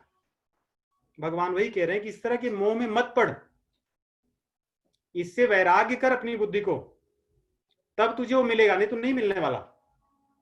और तभी तेरी बुद्धि परमात्मा समाधि में लगेगी, और उसी को योग के, तब तू योग को पाएगा, मतलब भगवान को पाएगा। देखिए यही बात गोस्वामी जी रामचरितमानस में हम सबको कहते हैं। एक बड़ी सुंदर चौपाई है, मोह को कहते हैं ना, हरे गृह कारज नाना जंजाला, गृह कारज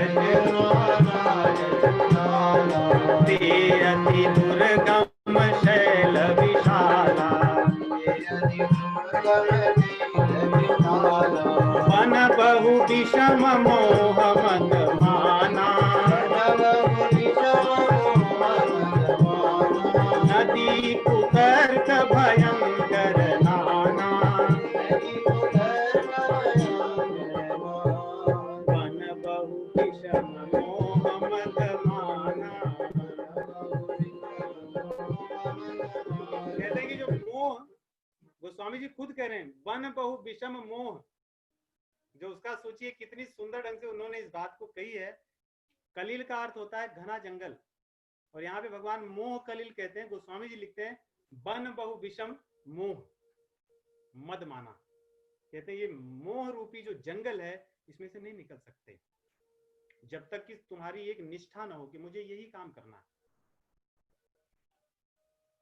और उसके बाद अर्जुन के मन में स्वाभाविक रूप से प्रश्न आएगा कि अगर ऐसी बात है तो मैं वो बनना चाहता हूं, ठीक है, तो कैसे पता चलेगा कि कौन वैसा है जिसका मैं पालन करूं। तो यहाँ पे स्थित प्रज्ञ या जो समाधि में लगा हुआ व्यक्ति है, समाधि मतलब परमात्मा होता है, सामान्य रूप से ऐसे समझिए। जो अष्टांग योग है, जिसकी अंतिम चरण समाधि कही जाती है, जब व्यक्ति अव्यक्त निर्विकार परमात्मा में जिसका चित्त या जो स्वयं को लगा दे और उसके अतिरिक्त किसी चीज की इसको न चेतना हो, उसी को समाधि अवस्था कहते हैं। तो यहाँ पे समाधि भगवत गीता में परमात्मा के लिए प्रयुक्त हुआ है। तो अर्जुन भगवान से प्रश्न पूछते हैं कि हे केशव, कि जो आप व्यक्ति जिसकी चर्चा कर रहे हो, जो स्थित प्रज्ञ है, स्थित प्रज्ञ मतलब जिसकी बुद्धि स्थिर हो, भटके ना, जो व्यवसायी हो, जिसकी बुद्धि एक चीज में लगी हो। इसलिए इस शब्द को मैं प्रयोग करूंगा तो अब यही समझिएगा, स्थित प्रज्ञ मतलब जो कर्म योगी है, जिसकी बुद्धि एक अपने लक्ष्य में लगी है। कह रहे हैं कि उसकी भाषा क्या है, मतलब उसको देख के पता कैसे चल जाएगा कि यही है, या उसके लक्षण क्या है, और वो बोलता कैसे है, कैसी भाषा, किस तरह के शब्द प्रयोग करता है, वो बैठा रहता है तो कैसे बैठता है, चलता है कैसे चलता है। हम भी तो ऐसे ही करते संसार में। संसार देखो यही चीजें हैं व्याप्त। चलना मतलब उसके कर्म को करना, चलना मतलब जब संसार के कर्म को करना, चलना है। कहते हैं वो योगी चलता कैसे है, और बैठता कैसे है। बैठता मतलब जब अपना चिंतन करता है, अपनी साधना को करता है, या जब संसार के अन्य काम न करता हुआ दिखता तो कैसे रहता है। और फिर बोलता कैसे है, नहीं हम संसार में संपर्क तो बोलने से लगाते हैं, तो उसकी भाषा कैसी होती है, उसकी आचरण कैसा होता है, और उसके लक्षण क्या है। नहीं अब ये तिलक लगाए मैं कहीं मूवी थिएटर में पहुंच जाऊं तो लोग मूवी छोड़ के मुझे ही देखेंगे, राइट। धोती पहने, तिलक लगाए, कंठी पहने, कौन व्यक्ति आया है। तो कुछ चीजें लक्षण से पता चलती हैं। तो कहते हैं उस समाधि वाले व्यक्ति को स्थित प्रज्ञ का लक्षण क्या, इसको देख के पता चलेगा कि यही है जिसकी आप चर्चा कर रहे हो। उसी का उत्तर भगवान आगे के पूरे भगवत गीता के विराम तक दूसरे अध्याय के इसी बात को बताते हैं। तो आरंभ करते हैं। भगवान कहते हैं कि श्री भगवान उवाच प्रजहाति यदा कामान सर्वान पार्थ मनोगतान आत्मन्यवात्मना तुष्ट स्थित प्रज्ञ दोष्यते। हे अर्जुन, जो व्यक्ति, देखिए अपना मन इतना चंचल है, एक भी जन शांति से नहीं बैठता। यही आपको कहते हैं ना कि आपको आइडियाज देते रहता है, व्हाट अबाउट दिस वन, इसकी क्या बात है, ये नहीं कर सकते क्या, ये करो, ये देखते हैं, वो देखते हैं। कई बार हम कुछ काम करते रहते हैं, फिर भी आजकल मन हमारा सेल फोन में कहीं कहाँ कहीं कहाँ कहीं कहाँ दौड़ता रहता है। कौन कराता है? मन दौड़ाता है, स्थिर नहीं रहता। भगवान अब योगी के उसके लक्षण को बता रहे हैं। उसका मन स्थिर होगा, देख के पता चलता है ना किसी को। कोई आदमी एक्टिंग एक दिन कर सकता है, 2 दिन कर सकता है, 3 दिन कर सकता है, 1 जन के आगे, 2 जन के आगे, 3 जन के आगे कर सकता है, लेकिन कोई आदमी सब के आगे सब समय एक्टिंग नहीं कर सकता, अभिनय नहीं कर सकता, नाटक नहीं कर सकता। इसलिए देखकर पता चलता है कि किसके मन में शांति है, किसका मन शांत है, चंचल नहीं है। कहते हैं जिसके मन में संकल्प विकल्प रूपी जो बार बार विचार आते जाते रहते हैं, जिसके मन में नहीं है, सर्वान पार्थ मनोगतान, मन में आए हुए जो संकल्प विकल्प जिसके नष्ट हो गए, और जो व्यक्ति अपने आप में संतुष्ट है। अब देखिए इस बात को समझना थोड़ा कठिन होता है कि अपने आप में संतुष्ट क्या है। हम सुनते बहुत हैं, भगवत गीता में बार बार आएगा ये शब्द। अब ऐसे ही सोचिए, इस शब्द को समझाने के लिए मैं प्रयास करूं और ये चीज समझ में आ जाए तो बड़ी अच्छी बात है, तब हम अपने आप को देखने लगेंगे। जैसे मान लो कि हम सभी के पास, एक उदाहरण लेते हैं, लेटेस्ट आईफोन है, जिससे हम अपने आप को समझ सकें आसानी से। इसके बाद हमें दूसरे आईफोन के बारे में नहीं पता है। मान लो आईफोन 21 ऐसे कुछ आया नहीं है, लेकिन ऐसा कुछ है, हमें किसी को नहीं पता है। उस आईफोन 21 को लेके हमारे मन में कोई चंचलता नहीं है, क्योंकि हमें उसके बारे में कोई ज्ञान ही नहीं है, उसको हम जानते ही नहीं है। लेकिन जिस चीज को हम जाने, मान लो कि हमें नहीं पता है, लेकिन कोई एक व्यक्ति जिगर जी उस i21 को ले आए कल, और हमारे प्रोग्राम में वो राम राम कह करके बोले आज मैंने आईफोन 21 से लॉगिन किया है। इतना कह करके फिर वो म्यूट हो गए, अपने वीडियो को भी बंद कर दिए। हम सब अपने कार्यक्रम में वही सोचते होंगे, किसी के मन में आएगा वो आईफोन 21 क्या है, कैसा होगा, कितने का होगा, क्या नए फीचर्स हैं। ये हमारे मन में एक असंतोष ले आया, नई चीज। जब ये असंतोष नहीं निकल जाएगा, वही संतोष की भावना है। ऐसे ही आप संसार की चीजों को निकालते जाइए, धन को निकालिए, वैभव को निकालिए, मान को निकालिए, प्रतिष्ठा को निकालिए, अंत में हमारा मन कहीं तो शांत होगा, वो अपने आप में रहता है। ये विषय कठिन है इसको मैंने इस ढंग से प्रयास किया समझाने का जिससे हम समझे, जो संसार की जो भोग की चीजें हमारे जीवन से निकलते जाएं, उसमें मन न लग करके जब मन इन चीजों से अतिरिक्त अपने आप में लगेगा, वही चीज अपने आप में संतुष्ट होने की है। मतलब असंतोष की भावना का नाश हो जाना, यही संतोष की बात भगवान कह रहे हैं। जैसे हम सब पहले $100,000 में प्रसन्न थे, उसमें संतुष्ट थे, लेकिन अब नहीं है, क्योंकि उसमें असंतोष की भावना आई। ऐसे आप बैक जाइए, जैसे जब बच्चा छोटा होता है, उसको संसार की चीजों से कुछ नहीं पता होता, तो अपने आप में लगा रहता है, अपने आप में संतुष्ट होता है। मैं अपने घर में उदाहरण देता हूं, जो गोपाल है, गोपाल अपने आप में संतुष्ट रहता है, बहुत बार अपनी चीजों में लगा रहता है, अन्य चीजों में उसको ज्यादा कुछ नहीं होती। जो चीज को बता दिया गया, जो कह दिया गया, वो उसमें लगा रहता है। और मैं तो उससे सीखना चाहता हूं इससे कि हाँ, ऐसी अच्छी आदत है, उसी को धीरे धीरे धीरे धीरे पीछे जाओ, तो ऐसी स्थिति आएगी जब संसार की चीजों से मेरे संतुष्टि का कोई लेना देना नहीं होगा, मैं अपने आप में संतुष्ट होऊंगा। भगवान कह रहे हैं कि संसार की चीजों पर अपने निर्भरता को छोड़कर अपने आप में भीतर संतुष्टि को ढूंढो। मेरे पास कुछ न हो फिर मैं संतुष्ट रहूंगा। इसी को अगले श्लोक में बड़े अच्छे से बताते हैं। कहते हैं, यह सर्वत्राण विस्मय तत्तत् प्राप्य शुभाशुभम नाविनंदति न द्वेष्टि तस्य प्रज्ञा प्रतिष्ठति। अब इसी बात को अगर ऐसे आप समझिए, भगवान कह रहे हैं जब व्यक्ति शुभ हो या अशुभ हो, शुभ हो जाने पे बहुत प्रसन्न होकर के व्यक्त नहीं करता कि okay today is the party, today is the day, और जब कुछ सी थोड़ा गड़बड़ हो जाए तो बैठकर रोता रहे। इस बात को भगवान कह रहे हैं ऐसा नहीं होना चाहिए।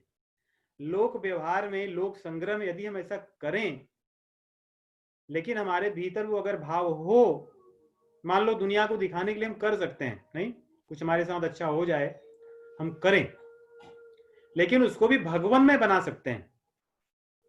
जैसे मैं कई बार अपने परिचय वाले को उदाहरण देता हूं, जैसे हमें मान लो हमारे बच्चों का जन्मदिवस मनाना ही है और मनाना चाहिए, तो हम कैसे मनाएंगे? तामझाम जहां पे सांसारिक व्यवस्था है वहां मनाएंगे, या हम तामझाम के साथ अपने भक्तों के साथ मनाएंगे, जहां पे जो आने वाले लोग हैं वो कुछ पुण्य लेकर जाएंगे, कुछ सुकृति ले जाएंगे, और हम भी अपने जीवन में अपने मार्ग से नहीं भटकेंगे। विवाह में हमें सब प्रकार के आनंद को लेना है, तो क्या उसमें भगवान को हटा करके सारे आनंद को रखेंगे, या उसमें भी ऐसी व्यवस्था करें कि सर्वत्र भगवान के साथ आनंद हो? इसके मैं विवरण में डिटेल में नहीं जाऊंगा, लेकिन ये मैं सिद्धांत बताता हूं, तो हम कर सकते हैं। तो यहां कह रहे हैं कि जो व्यक्ति सांसारिक चीजों से ही खुश होता है और उनके न मिलने पर रोता है, ऐसा व्यक्ति नहीं योगी हो सकता। लेकिन कह रहे हैं जो स्थित प्रज्ञ है, उसके मन में बहुत लाभ हो जाने पे न तो बहुत प्रसन्न होकर के दूसरों का अपमान करता है, और न तो बहुत हानि हो जाने पे बहुत दुख होकर के अपने आप को दीन समझता है, क्योंकि उसके पास तो रत्न है भगवान का दिया हुआ, जो भगवान का प्रेम है, भगवान की अनुभूति है, जो उसमें भी भगवान को देखता है। और यहाँ पे उदाहरण देखिए, जो शब्द उपयोग किए उन्होंने, ना सर्वत्राण अभिस्नेह। अभिस्नेह मतलब होता है जब किसी चीज से मेरा बहुत ऐसा लगाव हो। स्नेह मतलब ही लगाव होता है, जैसे छोटे बच्चों के साथ स्नेह होता है, बड़ों के साथ स्नेह नहीं होता, छोटों के साथ स्नेह होता है।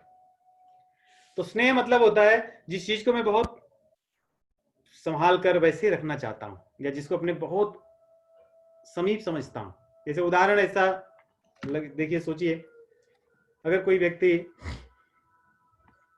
जा करके सबसे अच्छी गाड़ी खरीद लिया है, टेस्ला का टॉप मोस्ट मॉडल, और हम में से आप कोई उनको डिनर पे बुलाएं, आए, और डिनर में अपने 10 लोग और आए, गाड़ी पार्क करके जब वो आएगा की को घुमाते हुए, और ऐसे कि मान लो उसी दिन ले आया है नया नया, और उसके बाद में उसके मन में कितना उत्साह होगा, क्योंकि उसने अपने आप को उस गाड़ी से जोड़ रखा है कि मैं तो टेस्ला लेकर आया हूं, $200,000 की मेरी गाड़ी है। उसके मन में उसकी ही भावना होगी। और 10-15 लोग और डिनर पे आए हैं, उसी में बाद में कोई आकर के बोले कि ये टेस्ला किसकी थी, तो बोलेगा मेरी थी, मैंने अभी भी खरीदा है। बोलेगा सॉरी, मैंने हिट कर दिया उसको मेरे से हिट हो गई। टेस्ला गाड़ी तो अभी भी है, लेकिन जो उसकी छाती चौड़ी थी वो छाती अब झुक गई, उसकी जो प्रसन्नता थी वो नष्ट हो गई, उसके मन में जो एक बड़े आनंद का भाव था वो शोक में बदल गया, उसका जो मन बड़ा उत्साहित था ढीला हो गया। क्यों? क्योंकि उसके हृदय में अभिस्नेह था उस कार को लेकर।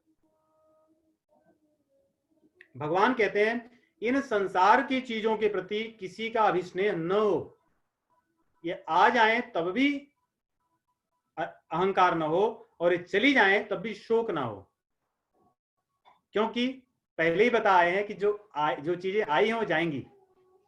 इस सिद्धांत को मानना है तो ये चीजें होंगी। अच्छी मिल जाए तो भगवान की कृपा है, और नहीं मिल जाए तो भगवान की कृपा है। ये भाव को भगवान यहां कह रहे हैं। और उसके बाद में स्वाभाविक रूप से देखिए, ये अर्जुन ने जो प्रश्न पूछा था कि वो कैसा दिखता है, कैसा बोलता है, तो ये उसकी भाषा है, ये इसकी बोली है। नहीं, जैसे हमें कुछ मिल जाए तो हम फेसबुक पे डाल के जब तक कुछ हजारों में लाइक नहीं मिलेंगे मन में संतुष्टि नहीं होती,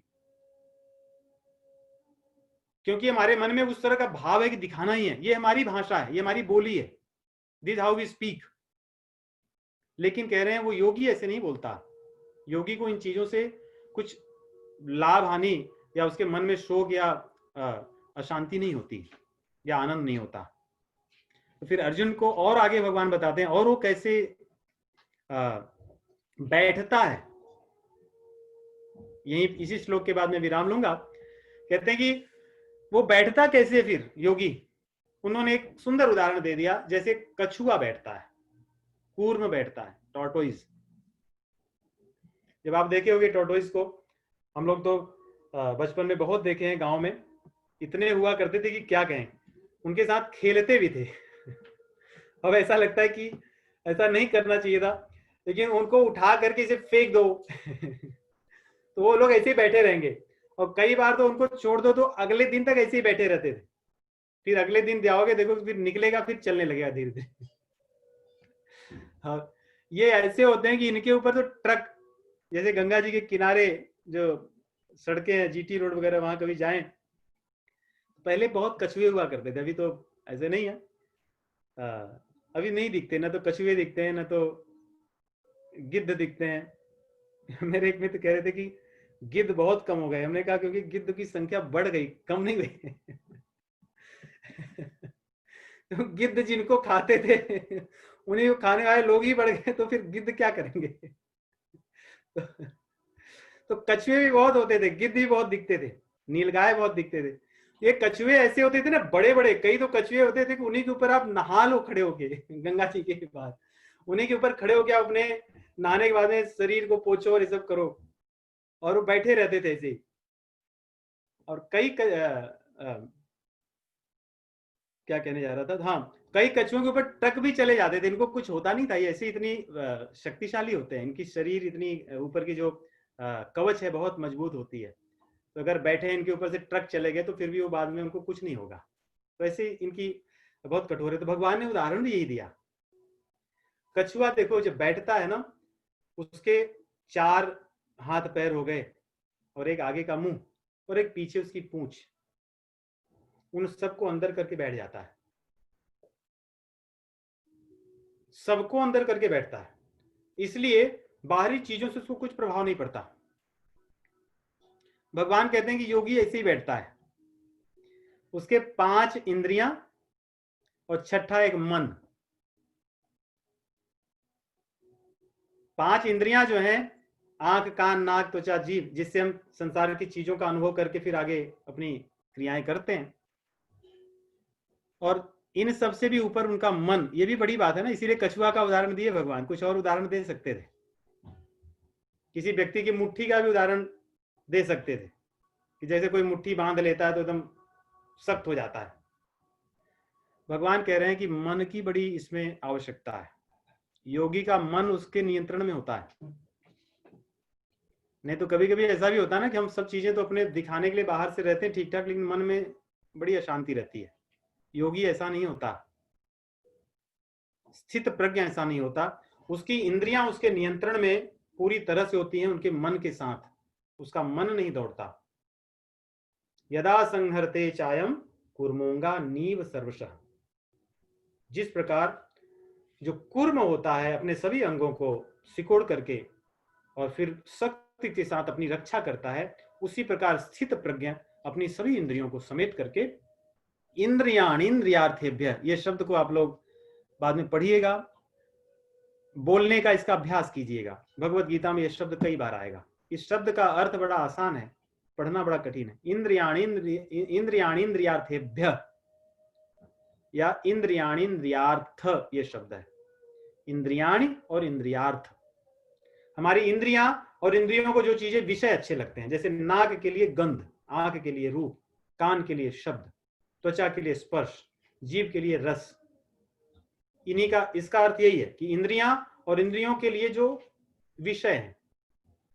उसी प्रकार योगी अपनी इंद्रियों को और इंद्रियों के जो विषय हैं उनसे अपनी इंद्रियों को बचा करके अंदर सिकोड़ लेता है, उसको कुछ प्रभाव नहीं होता।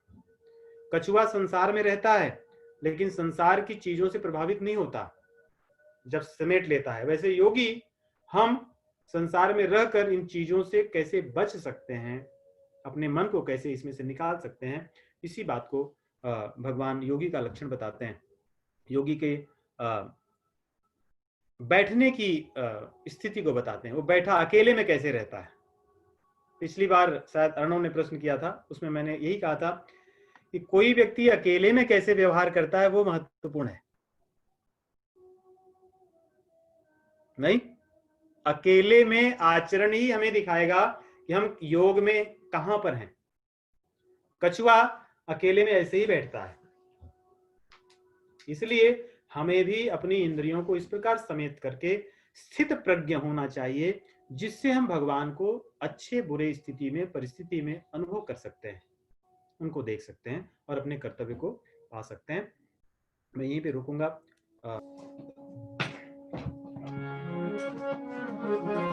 सीताराम सीताराम सीताराम सीताराम सीताराम सीताराम